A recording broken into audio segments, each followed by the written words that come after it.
ఈరోజు election campaigning భాగంగా రామసముద్రం ఆర్నడింపల్లి పంచాయతీ తిరగడం జరిగింది.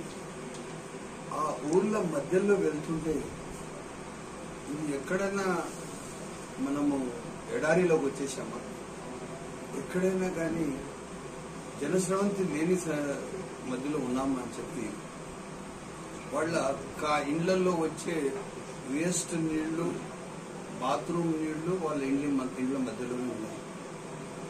వాళ్ళ ఇంట్లో అవసరాలు వాడుకునే నీళ్లు ఇండ్ల మధ్యలోనే ఉన్నాయి.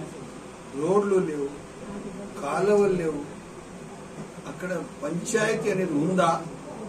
వ్యవస్థ పనిచేస్తా ఉందా?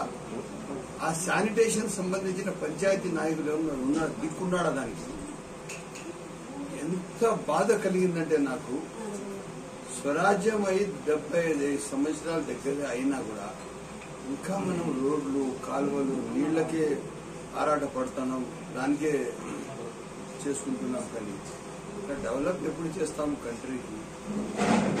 ఆ పంచాయతీ నాయకత్వంలో పూర్తి లోపం ఉంది. అంత దిగుజాడుతనానికి ప్రజలకు దింపకూడదు. ప్రజలకు ఇంతో విలువలతో సౌకర్యాలు కల్పించాలా. మంచి రోడ్లు ఇవ్వాల, వాళ్ళ ఇళ్ల మధ్యలో కాలువలు ఇవ్వాల. వాళ్ళ ఇళ్లకు ఎవరైనా చుట్టాలు వస్తే కూడా అయ్యో మీరు మంచి వాతావరణంలో బతుకుతా ఉండాలని అనుకుంటారు. అది చూసి అట్లే మనసు కుదించింది. ఈ విధంగా కూడా మనుషులకు బతికినిస్తారా? రాజకీయ వ్యవస్థలో ఇంత దిగుజాడుతనం ఉందా అని చెప్పి నాకు బాధ కలిగింది. తప్పకుండా గెలిచిన తర్వాత ఆర్నడింపల్లి వెనుకబాటుతనానికి తప్పకుండా పూర్తి స్థాయిగా అభివృద్ధి చేస్తాను. ఎవరైతే ఈ అరాచక నాయకత్వం ఉందో వాళ్లకు సరైన పద్ధతిలో గాడిలో పెడతామని చెప్పి తెలియజేస్తూ ఆర్నడింపల్లి ప్రజలు ఎక్కడ కూడా ఇంకా బాధపడే అవసరం లేదు. మొత్తం పంచాయతీలో ఉన్న 14 ఊర్లు కూడా తప్పకుండా బాధ్యత తీసుకొని ఈ ఊర్లో అభివృద్ధి ఆ రోజు కూడా నేనే చేశాను.